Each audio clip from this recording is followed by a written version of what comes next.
Hello, again, my name is Lorenzo Wilson, Vice President of the Panhandle Track and Field Officials Association here in Tallahassee, Florida. Today's session right now, we're going to talk about the relays, 4x100 meter relay races and exchange zones, the coverage of the zones, the rules and regulations for handoffs, accelerations, what you can and cannot do within the zone as you approach, while you're in the zone, and when you're exiting the zone as an athlete. Also going to discuss position of the umpires for the event, what to watch for as an umpire as you're looking at the relays, and how many umpires you need for this particular event, because you're definitely going to need more than one to cover all 8 lanes. First, our markings on a 4x100 meter relay race. We have 3 markings on the track. In high schools, you're going to have diamonds. Most colleges now have gone to a painted area. Some may still have diamond area. But some have now a painted 20-meter zone. As we enter our first zone of the relay, it's called our International Acceleration Zone. It will be designated by a small diamond on the track like this one. This is where the waiting athlete, what we call the outgoing athlete, he's standing here waiting for the baton to be brought to him. And this area here is where they will stand ready for takeoff to start their acceleration before the exchange happens. Their body has to be clearly inside this zone area. And when I say inside, I mean our entire body, the heel of my shoe as well, has to be on this side of the diamond. There's an imaginary plane line from the back of the diamond here that extends vertically up on this side of that plane as I'm waiting for my teammate to come in as an athlete. Once they get to a designated point where my coach has told me when to run, then I would take off and run. As an umpire, what I'm going to watch for in the position of this athlete is my body in the zone here, or is my heel completely out like this. You will get some athletes who will put their feet on the ground as such, and my foot sitting up on the ground, my toe is on the ground, my heel is up off the ground.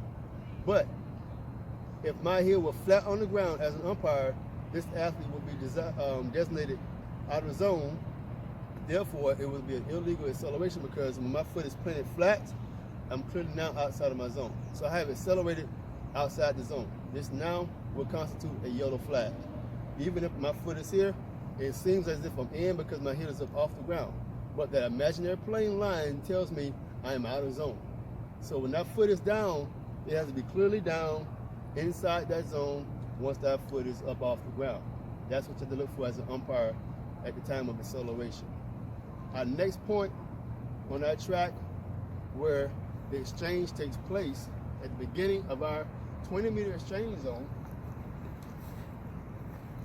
Mr. Van Gooch is standing here at the beginning of the 20-meter exchange zone. This cone designates the beginning of the zone. There's a cone at the far end that designates the end of that zone. Between these 2 cones is where the exchange from my hand to his hand has to take place. Rule says the exchange has to be taking place inside the zone. It doesn't matter if the athlete is in the zone, the baton has to be in the zone. That is the rule.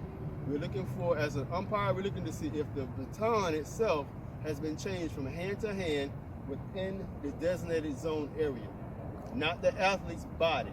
So as we're looking for the athlete, as they're taking off and accelerating, now accelerated to this point, waiting for me to bring the baton to him. And once I get to him, at some point in time, I'll give him the command to reach as an athlete.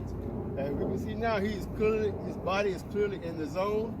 If I pass him the baton now is clearly in the zone. Again, we're looking at him as an umpire, we're looking at the imaginary plane line that starts where the exchange zone here goes all the way up.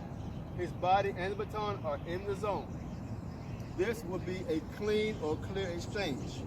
If by chance this athlete, at the very beginning, his body is in the zone, as we can clearly see.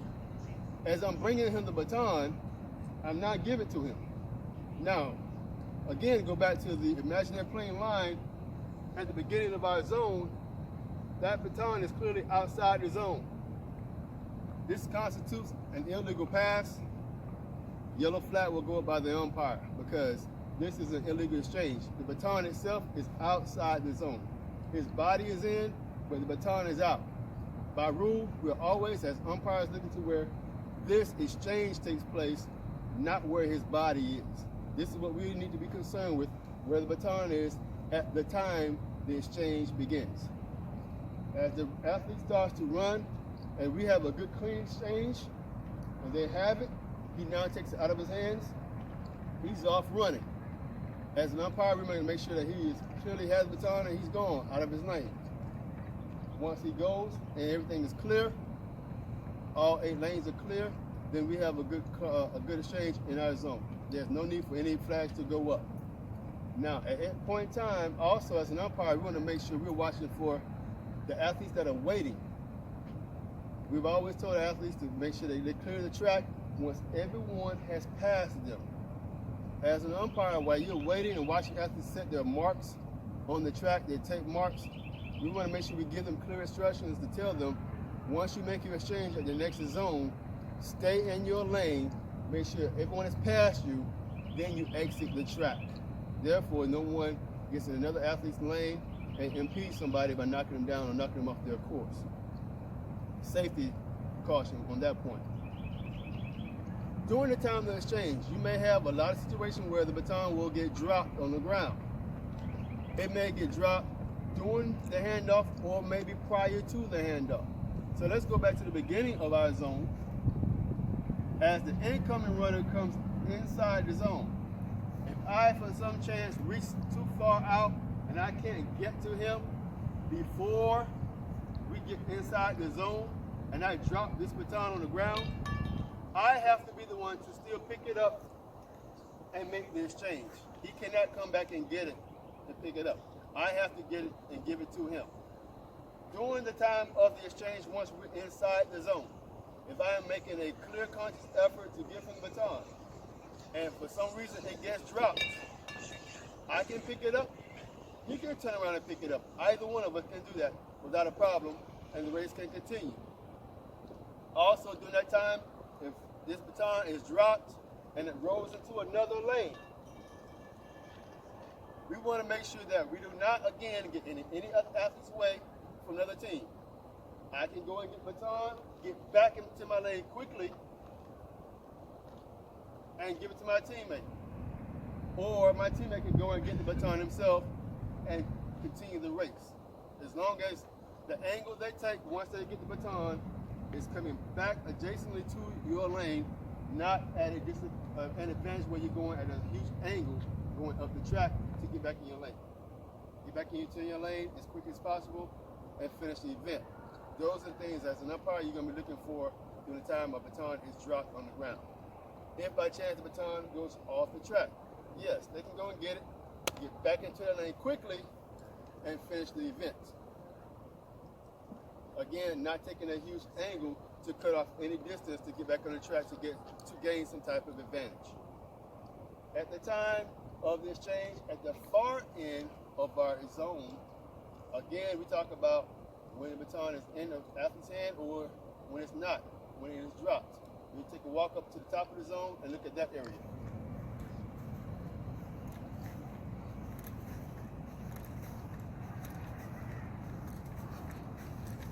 Now, right now, I'm still trying to get to my partner and give him the baton. We are clearly in our zone. We're both still running. He's still running ahead, waiting for me to give him the baton. All of a sudden, he's out of his zone.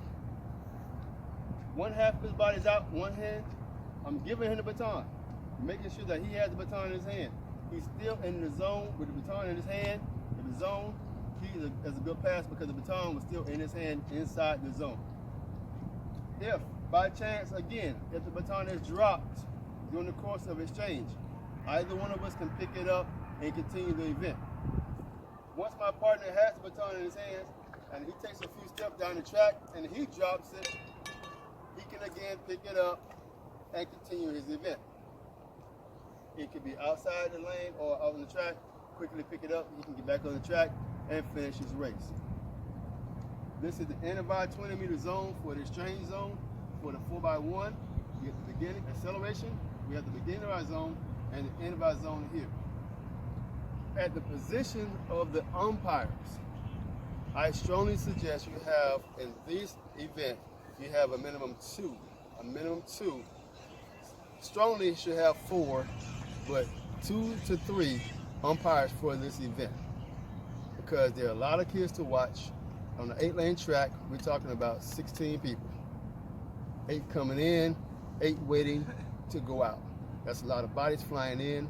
That's a lot of lanes to watch, because you have to see if they're inside the acceleration zone, inside the exchange zone, and then also are they inside the zone on the point in time of exit at the end.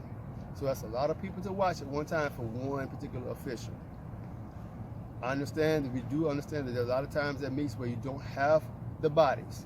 Grab a volunteer, parent volunteer, to find out if they can help, if they have any experience with relays, and give them quick instructions on what to watch for. Give them the simplest job to do, and you take the more complicated because you are the experienced umpire. If a one-man crew, you only have one person. Most high school meets you have one person.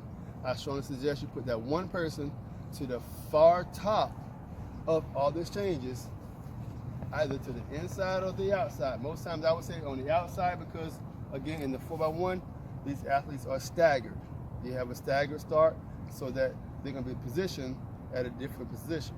So I will put the person on the outside, and then on the outside looking down in, and I'll go stand what I'm talking about.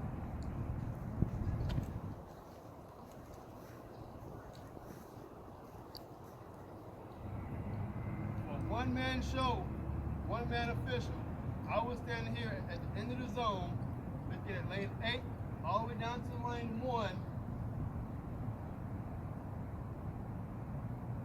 and have all the flow coming towards me as I watch them come into the zone and leaving the zone.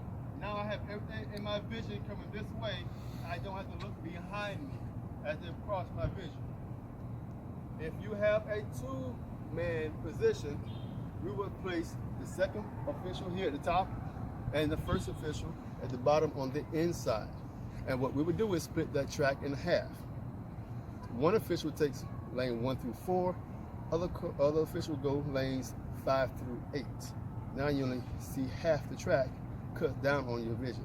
And the more officials, the more volunteers you have, the less lanes to have to be responsible for. If you have a 3-man crew, I place one up top, one in there, one in the middle.